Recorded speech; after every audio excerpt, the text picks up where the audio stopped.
នេះថាធ្វើម្ហូបស្លម្ជូរយូរញ៉ាំមកដល់ទៅពេលមានណាណែ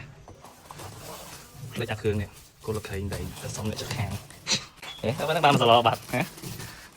ឲ្យគ្រឿងបុកទៀត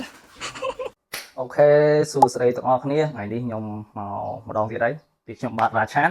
ថ្ងៃនេះខ្ញុំនឹងធ្វើម្ហូបចែកជូនឲ្យបងប្អូនទស្សនាគឺម្ហូបអ្នកចិត្តខាងគឺ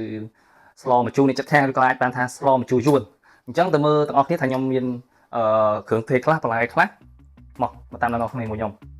ហើយនេះគឺជាគ្រឿងរបស់យើងមានដូចជាត្រីផ្ទក់ទិញអស់តែ 6000 ទេហើយនឹងបន្លែមានដូចជាម្នាស់ហើយបន្លែផ្សេងបន្លែផ្អែមអ្នកនរគ្នាចូលចិត្តអីដាក់ហ្នឹងទៅហើយចោលអត់បានទេគឺបាញ់ប៉ោះ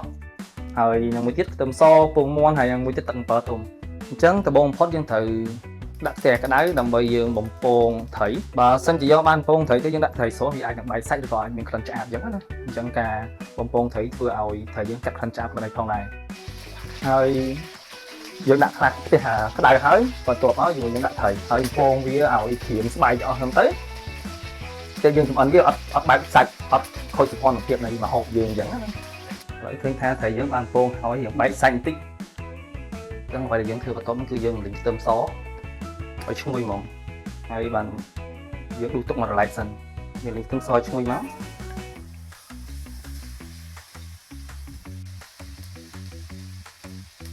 បន្ទាប់ពីយើងពងខ្ទឹមសលីងខ្ទឹមសហើយយើងដួសដាក់រឡែកសិនមកហើយខ្ទះដែរហ្នឹងដែរខ្ញុំអត់លាងទេប៉ុណ្ណឹងមកហើយវាយលោកខ្ទឹមយើងទៅសុំផ្ទះចិត្តខាងអញ្ចឹងចាក់ចូលទាំងអស់មកហើយបន្ទាប់មកយើងដាក់ត្រីមកវែកម្សៅស៊ុបហើយនឹងចេកហើយបន្ទាប់មកយើងដាក់បន្លែយើងបានហាន់ទុកហ្នឹងដាក់មកមានកៅអៅឈូកមានតឡាចមានម្នាស់ណាហើយចំពោះបាញ់ប៉ោះគឺខ្ញុំដាក់ក្រួយគេដោយសារតែបាញ់ប៉ោះវាងាយនឹងឆ្អិនយើងដាក់ក្រួយគេទៅហើយងាស់វាមកពុះសិនទៅគ្រប់ទុកសិនទៅអញ្ចឹងបន្ទាប់ពីឃើញថាបន្លែយើងឆ្អិនហើយយើងចាប់ផ្ដើមចាក់ទឹកត្រីចូលទឹកអំបិលទុំនេះយកទឹកត្រីទឹកអំបិលទុំចូលមកអ្នកទាំងអស់គ្នាចង់ដាក់អំបិលសោះចូលក៏បានដែរហើយយើងដាក់សាច់ត្រីយើងចូលដែលយើងពងមិញហ្នឹង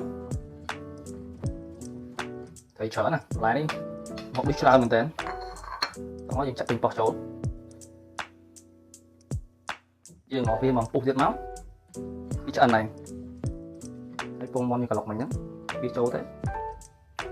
យើងចូលថ្នមឲ្យបាច់សាច់ត្រីហើយយើងគ្របវាទុកវាងាស់វាមកពុះទៀតទៅយើងចាំដាក់ជីតាមក្រោយអញ្ចឹងបន្ទាប់ពីម្ហូបយើងឆ្អិនហើយវាពុះហើយអ្វីដែលយើងដាក់គឺខ្ទឹមពងយើងមិញហ្នឹងហីប្រើដៃដាក់តែប៉ុណ្ណេះទៅអានេះយើងទុកសូបជាមួយនឹងពេលយើងដួសដាក់ចានណាយើងដាក់ជីយើងទាំងអស់មកឈុំវាទៅកូរវាទៅឲ្យស្មើគ្នាទៅចឹងហូបចឹងបានឆ្អិនហើយរួចហើយវារត់ហើយអរគុណអ្នកនរគ្នាដែលបានតាមដានទស្សនាវីដេអូពីដើមរហូតដល់ចប់បើសិនជាអ្នកនរគ្នាចូលចិត្តវីដេអូមួយនេះកុំភ្លេច like ហើយនិង share វីដេអូនេះផងណាជួបគ្នាវីដេអូក្រោយនឹងខ្ញុំនឹងធ្វើម្ហូបថ្មីចែកជូនអ្នកនរគ្នាមើលទៀតអរគុណពីខ្ញុំបាទរាឆានបាយបាយ